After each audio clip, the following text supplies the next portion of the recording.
Bom, pessoal, vamos lá então para a aula de follow-up, né? Como fazer o follow-up com esses leads captados, né? Com esses potenciais clientes que a gente atraiu até aqui, né? Não adianta nada a gente trabalhar toda uma atração de clientes, fazer nossa divulgação, trabalhar com promovendo o nosso conteúdo, nosso link lá de captação em nosso teste de estilos nas mídias sociais, por e-mail, enfim, de todas as formas, em grupos, etc. Não adianta captar um monte de gente ali se a gente não entrar em contato com eles depois, manter um follow-up. Follow-up é nada mais do que um relacionamento, é manter o contato, né? Não adianta captar esses leads se a gente não tiver esse follow-up, essa continuidade para transformar essas pessoas em clientes, né? Não adianta ter leads se esses leads não viram clientes. O que a gente quer, no fim das contas, é fechar negócio, fechar contrato e ter mais gente contratando nossos serviços, né? Então eu vou compartilhar na tela aqui com vocês agora os slides, como fazer follow-up com potenciais clientes. Eu vou dar algumas dicas bem bacanas aqui para vocês nessa aula. Beleza, pessoal? Bom, vamos lá. Vou dar um exemplo aqui, ó. Essa aqui é a Jéssica, né? Recentemente ela atraiu diversos leads com a ferramenta de captação de clientes do Refresher, né? E agora ela chegou em um momento de entrar em contato com essas pessoas, iniciar o que a gente chama de follow-up, né? Então, a Jéssica ela mora numa cidade grande, ela busca clientes de projetos residenciais, focando principalmente na reforma de apartamentos. Então ela busca clientes jovens casais que queiram reformar seus apartamentos, que ela vê que esse é um público potencial crescente na cidade que ela mora, é uma metrópole e tudo mais. Então ela fez uma análise de mercado e chegou nessa conclusão e está buscando captar clientes nesse sentido, na hora de fazer o direcionamento dos anúncios, de toda a divulgação do marketing dela, ela procura esse tipo de pessoa, né? Por isso que é tão importante a gente entender o nosso cliente a fundo e não apenas sair divulgando para todo mundo e fazer qualquer tipo de serviço. Tem que ser algo nichado e especializado, né, pessoal? Bom, e como é que ela deve fazer essa abordagem? Como é que... Ah, tá, eu tenho uma lista lá de 50 leads. Como é que eu faço essa abordagem agora, né? Vou tomar um cafezinho aqui na minha xícara do Refresher. Bom, primeiramente, você tem que definir o canal que você vai entrar em contato com essas pessoas, né? O e-mail, ele é uma forma mais formal, mais fácil de ser ignorada também, né? Mas ele ainda funciona em muitos casos, tá? Não podemos desconsiderar o e-mail porque ainda ele gera muitos negócios, tá? O telefonema, ele é um contato mais pessoal e a tendência do telefonema, né, quando a gente entra em contato via telefone, é uma conversão muito mais alta do que e-mail e do que WhatsApp, por exemplo, que são os três canais que eu estou comentando aqui hoje, né? Três canais principais na atualidade, mas você pode entrar em contato de outras formas se você desejar. O contato, então, via telefone, ele é mais pessoal, você pode conversar, você pode argumentar melhor, pode desenvolver toda uma linha de raciocínio com a pessoa, né? Muito mais fácil que o e-mail, não precisa ter tão formal e tão restrito quanto o e-mail. Só que o telefone, né, tudo tem um lado bom e um lado ruim. Ruim não, tem as vantagens e as desvantagens, cada coisa dessa, cada canal, né? Como tudo na vida. Então, o problema do telefone é que ele pode interromper a pessoa em momentos importunos, pode importunar a pessoa, né? Muita gente não gosta de receber ligação do nada assim. Por outro lado, ele realmente faz a pessoa, quando a pessoa atende e te responde, ela tá te ouvindo, a atenção dela é sua, você captou a atenção dela. Já o e-mail não, né? Ela vê lá o e-mail, ignora, às vezes abre, dá uma olhada, apaga ou deixa para ver depois e nunca abre, né? Então o telefone tem o lado bom e tem o lado ruim, digamos assim. Então você tem que escolher os canais. Depois tem também o WhatsApp. Eu gosto muito do WhatsApp porque ele, apesar de não ser tão pessoal quanto a ligação, né, você consegue mandar um áudio, consegue fazer um texto um pouquinho mais informal, mais descontraído, né? E a pessoa pode responder quando ela tem disponibilidade de tempo, né? Não fica aquela coisa tão tem que atender na hora, tem que atender na hora. Então ele tem uma taxa de aceitação um pouco maior do que a ligação, né? Mas assim, ó, a minha dica para você é usar aquele que seja mais adequado para você e ao tipo de cliente que você quer atingir, né? Como eu coloquei aqui nessa dica no ladinho aqui, ó. Use aquele que seja mais adequado para você e ao tipo de cliente que você quer atingir. Se um não funcionar, teste o outro, tá? Não desista. Você não pode escolher um, quero usar só esse canal, eu vou tentar, não. Você pode primeiro dar uma ligada, se a pessoa não atendeu, você manda um WhatsApp, se a pessoa não atendeu, você manda um e-mail, né? E também vale o teste, você testa vários contatos via e-mail, vários contatos via telefone, vários contatos via WhatsApp e vê qual que dá melhor resultado para você e para o seu público específico, porque isso pode variar, tá? Não é uma receita de bolo, nada é receita de bolo, né? Tudo a gente tem que testar para o nosso caso. Então eu, Paulo, por exemplo, eu gosto muito do WhatsApp, né? Tem gente que prefere e tem mais resultados via telefone. Então você tem que analisar e fazer testes, tá? Não adianta ficar achando coisa. A gente acha muita coisa. Eu acho que se eu ligar vou atrapalhar. Eu acho que se eu mandar um WhatsApp vai ser ruim. Eu acho que o e-mail isso e que aquilo e não sei o que. Não sei o que. Cara, não existe achar. Você não acha nada, a gente não acha nada, a gente tem que testar. Só quem vai dizer se funciona ou não são os nossos testes, é quando a gente coloca em prática mesmo, tá? Muita gente fica travado e não vai pra frente porque não testa e fica achando que não vai funcionar ou coisa assim. Ou então faz uns testes e de início não dá certo e já desiste. Vai dar trabalho, não tem almoço grátis, tudo dá trabalho. É como a divulgação também dá trabalho. Enfim, você quer clientes, você tem que ir correr atrás disso e trabalhar bastante, tem que se esforçar, né? A gente não está vendendo milagres aqui, tá? Então isso existe um método, existe um processo, mas você tem que botar a mão na massa e realmente não desistir fácil. Então vão ser vários e-mails, vários telefonemas, várias ligações até fechar um percentual dessa galera que vai para o finalzinho lá do funil, né? Como o André já comentou em aulas anteriores, né? A gente tem que ter quanto mais gente, melhor aqui em cima, e a gente vai desenvolvendo um relacionamento até afunilar nos que realmente vão fechar negócio. E o percentual que vai fechar negócio é muito menor do que o percentual que vai entrar. Ele pode variar, depende do tipo de lead que você captou, né? Ele pode vir lá sei lá, 10% de conversão. Consegui 100 leads e fechei com 10. Tem gente que vai fechar com 5, com 2 ou com 1. A cada 100 leads eu fecho um cliente. Mas dependendo do caso, dependendo do custo do lead, vale a pena, tá? É 1% de conversão. Se você conseguir 1000 leads investindo ali, sei lá quantos reais, vamos dar um exemplo aqui. Consegui 1000 leads investindo R$1.000. Isso num, sei lá, um período de tempo X. E eu fechei, desses 1000 leads, eu fechei 10 projetos bons. Eu investi só R$1.000 para fechar 10 projetos bons, imagina, isso é 1% de conversão. Então, é isso que a gente tem que levar em conta, tá? Muitas vezes a gente tem lá 100 leads, vai ligando, vai mandando mensagem, não fecha, não fecha, não fecha. Tem que ter paciência e persistência, tá? E tem que ver a qualidade da forma que você divulgou, os seus conteúdos, o que você está fazendo para captar essas pessoas, porque você pode estar captando leads frios, que a gente chama, tá? Passando aqui então o slide, ó, aproveite ao máximo as informações extraídas do briefing ou do teste de estilo, né? Ou do briefing completo, se foi o caso que você usou, ou do teste de estilo, aquele mais curtinho. Então aproveite ao máximo, essa informação aí ó, vale ouro mesmo. Não apenas as informações, tem a dica ali no cantinho, ó, não apenas as informações do estilo estético, mas também as informações sobre personalidade, sobre hobbies, sobre atividades, interesses, ambientes, né? A questão da personalidade, se a pessoa é idealizadora, comunicadora, organizadora, executora, isso você tem que ler tudo, isso aí é um raio-x desse potencial cliente, né? Desse lead. É um raio-x e você pode usar isso a seu favor total. Isso ajuda muito. É muito melhor do que uma ferramenta de e-mail marketing comum que você capta ali nome, e-mail e no máximo telefone.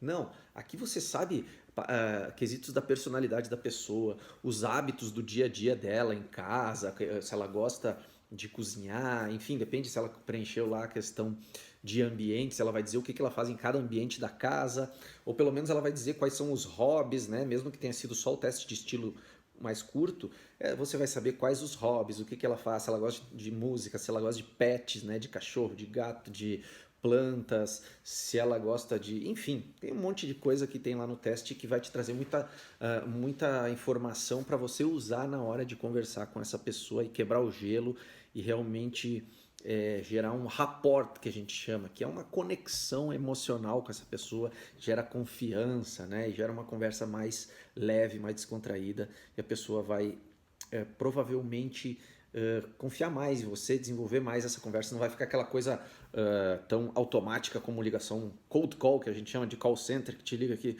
oi, estou oferecendo, bababá, né? Aquela coisa robótica. Não, aqui você vai desenvolver uma conversa, um relacionamento. Follow-up é relacionamento para levar os potenciais clientes, ou seja, os leads, do topo do funil até o fundo do funil. E lá no fundo fechar negócio, né? Então tudo é um relacionamento. Passando o slide aqui, então, faça a abordagem, né? Quebrando o gelo. Qual é a melhor maneira de quebrar o gelo? Um exemplo aí, né? A Jéssica, nossa amiga aqui do exemplo, ela liga para a pessoa, né? Na hora que ela entrou em contato com o lead. Oi, aqui é a Jéssica, você fez um teste de estilos lá no meu site, ou no meu Insta, no meu Face, seja lá onde foi que a Jéssica divulgou, né? Aí ela fala, parabéns pelo seu bom gosto, né? O seu estilo predominante realmente... Ah, ela pode falar, seu estilo deu industrial predominante com americano e, sei lá, tropical. E está muito em alta, o estilo industrial, muito bacana, muita gente tem usado para isso, para aquilo, né? Você tem muito bom gosto. E daí vocês podem explicar um pouquinho, a Jéssica pode explicar um pouquinho, né? Você, no caso, sobre... um pouco mais sobre a história daquele estilo, né? Perguntar o que achou do teste, gostou de ter feito o teste, como é que foi a experiência. Depois, próximo slide aqui, entenda a motivação, tá? Depois de quebrar o gelo, né? De falar esse papo inicial, entenda a motivação. Nesse papo inicial, além do estilo, você pode usar aquelas outras coisas que eu falei, tá? Tudo aquilo que eu comentei de... Tudo aquilo que o nosso teste capta, né? Aquele raio-x do cliente. Entendendo a motivação, então, agora no outro slide, né? Agora você pode fazer uma pergunta aí que a gente chama de causalidade, né? Para saber o que essa pessoa estava buscando quando ela entrou ali no seu funil de vendas, né? Entender a causa, né? A causalidade, a motivação. Por que ela fez esse teste, né? Será que era só de curiosidade? Será que ela realmente está procurando reformar, construir, fazer algo, né? Então, um jeito bacana de perguntar é assim, ó, o que te levou a fazer o nosso teste de estilos, né? Você gosta de arquitetura ou design? Ou você fez apenas por curiosidade, né? Uma coisa interessante de se falar aqui é que a gente não deve falar por que você fez o nosso teste de estilo. Aí parece uma inquisição, assim, né? Fica uma coisa até meio agressiva, né? Por que você fez o nosso teste? Não, é legal falar assim, o que é que te levou a fazer o nosso teste de estilo? Você gosta disso, gosta daquilo? O que você está procurando, né? Então, é importantíssimo você extrair essa informação da motivação, a causa, o porquê que a pessoa fez o teste, né? Isso vai te trazer insights, né, e recursos, né, para você continuar desenvolvendo a conversa, né? Depois, próximo slide aqui, então, perguntas de comparação. Essas são as próximas perguntas. O follow-up, todo o processo de vendas se baseia em boas perguntas. Um bom vendedor sabe fazer boas perguntas. Você não fica falando, tá? O negócio aqui é escutar. Você tem que escutar o seu prospect, o seu lead, né? Então escute a pessoa, faça boas perguntas para obter boas respostas com boas informações e subsídios para você continuar desenvolvendo esse relacionamento e entregar mais valor para essa pessoa, né? Então algumas perguntas de comparação que a gente chama. Você já fez algum trabalho com um arquiteto, com um designer? Como foi o resultado desse trabalho, né? Foi um investimento alto? A dica aqui do lado que eu coloquei, ó, as perguntas de comparação elas servem para entender quais as possíveis objeções de acordo com as experiências passadas que essa pessoa já teve com profissionais como você, né? Ou com a inexperiência dele, ou seja, pode ser que essa pessoa nunca fez um projeto, nunca contratou um arquiteto, nunca contratou um designer, né?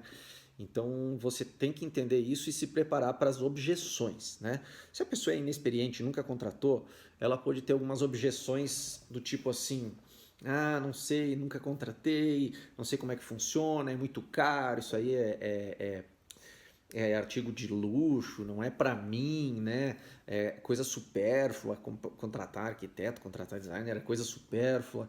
Então você tem que estar preparado para quebrar essas objeções, mostrar a importância do nosso serviço, como a gente pode ajudar ela, entendendo todos esses subsídios que você teve do teste e dessa conversa inicial que você teve antes de chegar nessas perguntas, você já começa a quebrar essas objeções, tá? Por isso que é muito importante isso aqui, ó. Se a pessoa já teve, por outro lado, tem um lado que ela pode nunca ter tido experiência com arquitetos e designers, mas ela pode já ter tido. E aí você vai entender como é que foi o resultado. Foi um investimento alto, o resultado ficou bom, você gostou. Porque se por acaso foi uma coisa ruim, uma experiência ruim, ela vai ter objeções relacionadas à experiência ruim que ela teve. Por exemplo, não, meu arquiteto era muito desleixado, fez a obra ficar muito cara, não ia na obra, o projeto ficou ruim, não ficou como eu queria. Então você tem que estar preparado para quebrar essas objeções e mostrar que você é diferenciada, diferenciado, que você vai fazer diferente, que você tem diversos recursos para isso e para aquilo e benefícios. Aí você vai mostrar a sua proposta de valor e qual o seu real diferencial e por que a pessoa pode contar contigo, tá? Não necessariamente você vai falar essas coisas de por que ela tem que contar contigo neste momento, mas nesse momento você vai entender a situação da pessoa para depois falar esse tipo de coisa, tá? Então esse momento aqui é de fazer perguntas e escutar, para depois você colocar para fora o que você tem para colocar.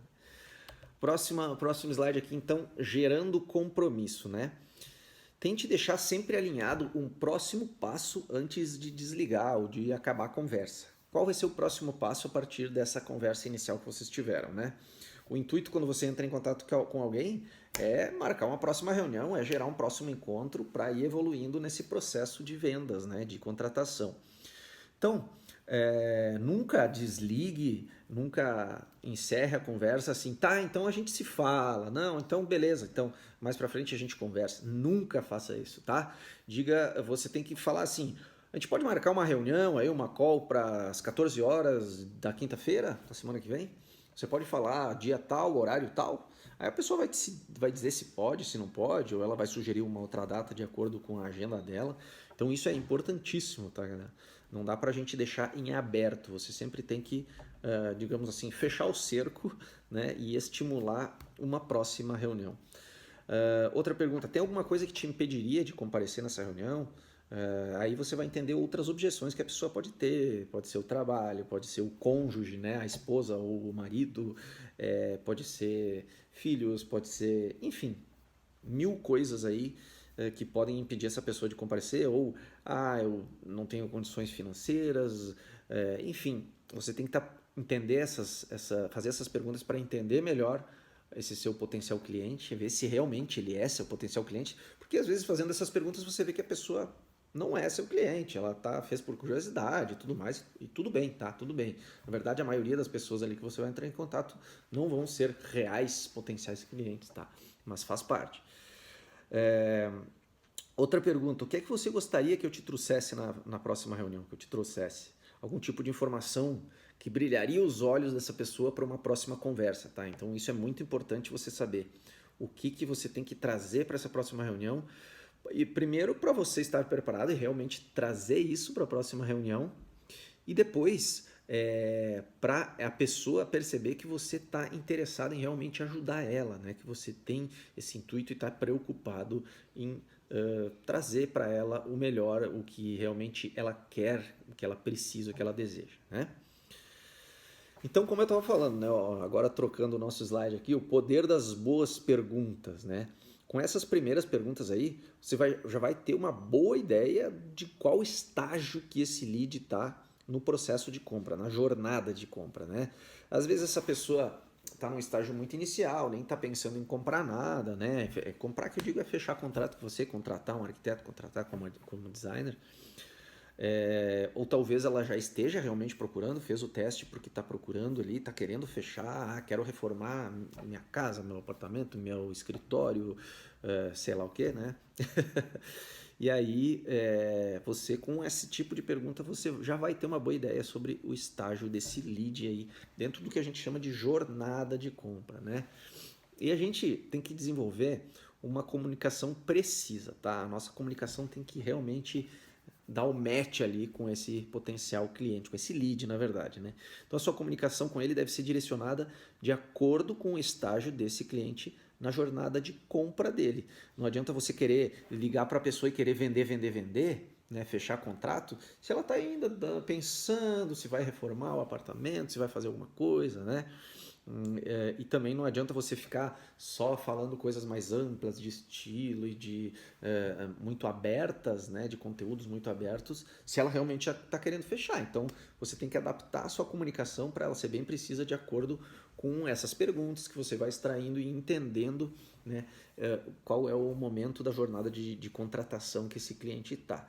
Então a gente tem que estar muito ligado e prestar atenção em tudo que a pessoa fala para entender qual é o momento dela na jornada de compra. Então a gente tem aqui, ó, a primeira coisa é trazer tráfego, ou seja, trazer pessoas para perto, né? Pessoas, que é o que o Thiago explicou, o André também comentou, né?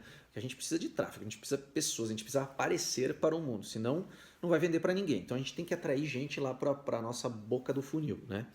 Que vão ser visitantes, e aí a gente vai transformar através da nossa ferramenta eles em leads, né? E então a gente vai perceber quem realmente é oportunidade, que vão ser menos pessoas, né? As pessoas que você mantém esse relacionamento, e transformar essa galera em clientes, né? Obviamente. Então aqui a gente tem um outro slide, um outro funil, né? Que é onde eu mostro aqui, ó, topo de funil, no lado esquerdo da tela, que quem está olhando, topo de funil, meio de funil e fundo de funil, né? Então, o pessoal que está lá no topo de funil, eles estão ainda no aprendizado e descoberta. É como eu falei, né? Eles estão ali, né? Não sabe se vai, não sabe se não vai. Aí tem quando ele está passando para topo de funil, para reconhecimento de problema, né?